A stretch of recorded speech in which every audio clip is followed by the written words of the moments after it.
I'm going to talk a little bit about an initiative that we started just 5 short years ago, the Green City Foundation. The presentation is actually our annual report, which was just finalized on Friday. So it's available. There's a lot of words in it.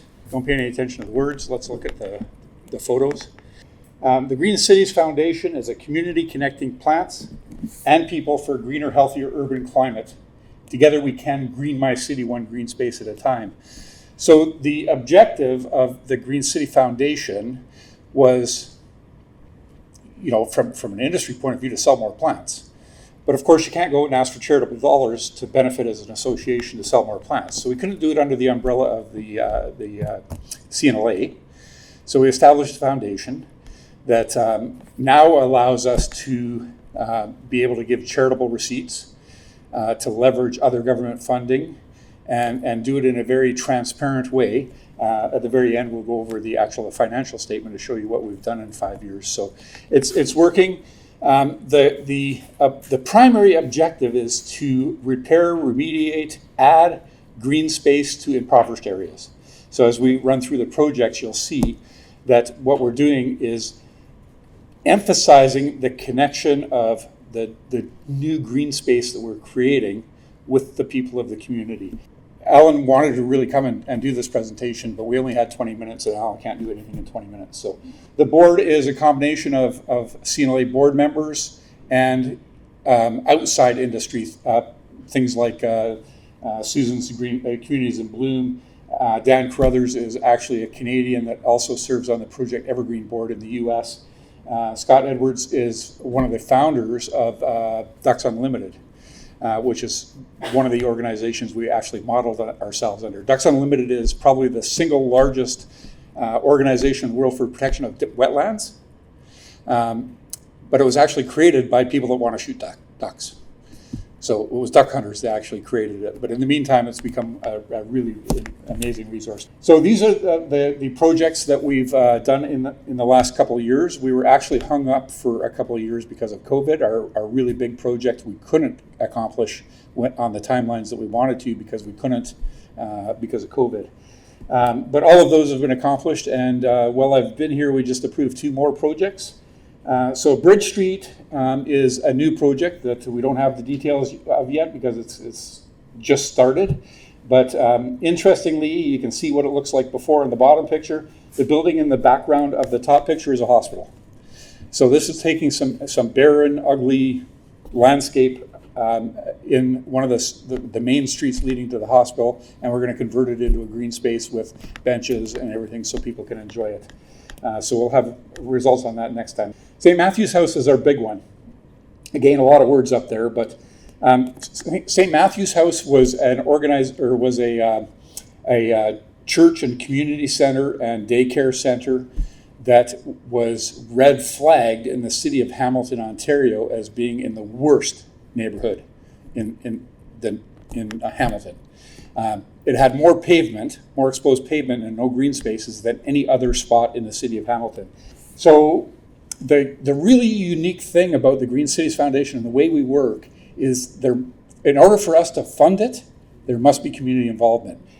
St. Matthew's House started with some of the community members in a church basement. That's where the idea was pitched. That's where we got the community going. The very first slide was a picture of all of the people that were involved in St. Matthew's House. I think we'll see it again later. But it's teachers, it's parents, it's children, it's seniors, it's youth, it's the faith group locally. It's all of these people all came together. There was literally hundreds of people involved in the community planting day that we held at St. Matthew's House. We had children from the community hand delivering to every single household in the community potted plants to raise awareness.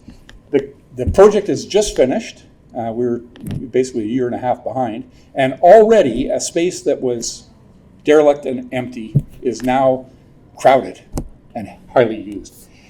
I want to point out the bottom numbers. We'll talk about that right at the end of the presentation. The impact, 20,000 square meters, 327 meters of clean air produced now from what was nothing. 50 tons of 50 tons of carbon sequestration, 118 people impacted. In other words, the oxygen being produced is enough for 118 people, and 207, I can't quite see that, 71, whatever, kilometers offset. Those are the 4 metrics that we measure with the clean air calculator: air, impact, kilometers, and sequestration.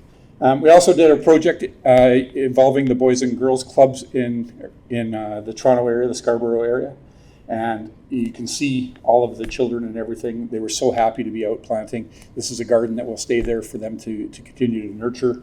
The beauty of getting the community involved in these projects is you don't have to worry about maintenance after. They own it. You don't have to have a landscape professional come in and look after it. The community owns it. The community will look after it. Areas that were unsafe become safe because they're highly used. In Burnaby, BC, we did a green space and pollinator park. You can see what it looked like before. That's a during picture of some of the volunteers that came out. And the finished project is at the bottom. It was one of the local garden centers that really got heavily involved, as well as one of our landscape contractors in the area, one of the board members actually of the CNLA. And again, you can see the impact just of that project. We have done projects now coast to coast. So this is Forgotten Corner, Long Bay, Middle Cove, Outer Cove in Newfoundland. You can see it was just a corner with nothing. And after, I think that project was done by the community volunteers with some assistance from the Landscape Newfoundland and Labrador in 2 days. Humboldt Urban Garden Sanctuary in Humboldt, Saskatchewan is a healing sanctuary. There was a tremendous tragedy a few years back that you may have heard about, where a busload of kids, hockey players, was T-boned by a transport trailer, oddly enough carrying peat moss for market. And 16 of the kids died, 13 had life-changing injuries. So this garden was built on the grounds of the hospital as a healing garden and a sanctuary for the parents and loved ones of the people that were killed. Green Space Renovation Bay Bowls was just another Forgotten Corner type project where it was just a small space that was converted from basically nothing, a small area of weeds, into a very nice project.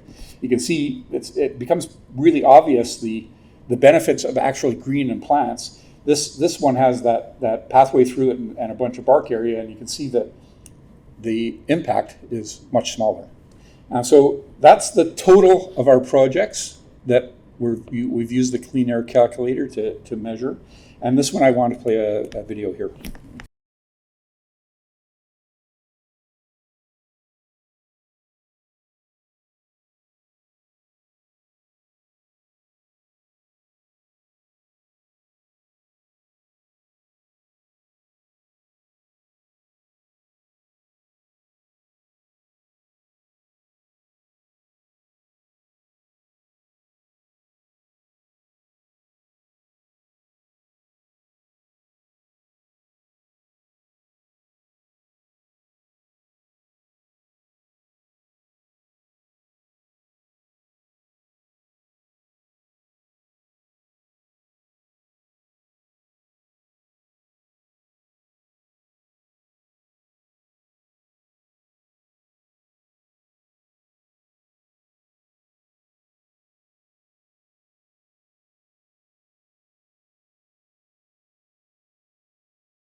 So that's a little bit of the story. The really cool thing is those numbers that you saw at the bottom of the last slide. That's the impact upon planting. Of course, that number repeats and repeats and repeats as long as that landscape stays there and is alive. Actually, the numbers grow as the tree canopy and stuff grows. So this is coming soon. We've been saying that for a year and a half. We ran into problems because of technology. I won't get into the details, but it's working. We're just finalizing the last details. It was difficult. The primary difficulty was making it usable by cities. So we're using a technology called Esri and ArcGIS. It's basically now going to be added as a layer to the current maps that cities use across the globe for all the infrastructure within a city, from sewers. So now it's a layer that shows plants and measures their ability. It's based on a peer-reviewed scientific paper, so the numbers are averages; they're not precise. But anyway, that's coming soon. So financial overview, you can see that in the last year, we have reached a total of about $336 or whatever it says there. Can't quite see it. $1,000 in the bank. This year, once the year had settled out, I'm treasurer, so I made a pitch to the board to set aside a portion of that solely for projects. So we added $200,000 solely for projects. So now the way we're handing out grants is there's a minimum of a $2,500 grant. You have to match it. You have to get community involvement. We can add more and more and more as we need to. You can see there what we raised in 2023. An association that started less than 5 years ago, $625,000 in donations and sponsorship and whatever. A good deal of that money that year came for the Barton Village, the project in Hamilton, because the Royal Bank was so interested in it. A lot of the people in the pictures were Royal Bank employees. They invested in it, and the federal government invested $250,000 into it, which was spread over 3 years. Expenses, the CNLA covers probably 95% of the administration, so the administration costs are very low. They're just the hard costs for things like bookkeeping and all those kind of things. And we show the net earnings as future project money. So we've done very good. So we offer matching funds, we do labor donations, we take what we've got in a local community to leverage it. We involve local landscapers to help with the project, but the project must be community driven. That is the QR code. I think that one goes to the application. This publication is available on our website probably very soon. So each one of those projects has its own video too, which of course I'm going to show now. Stay connected. That's the information about us. Any questions?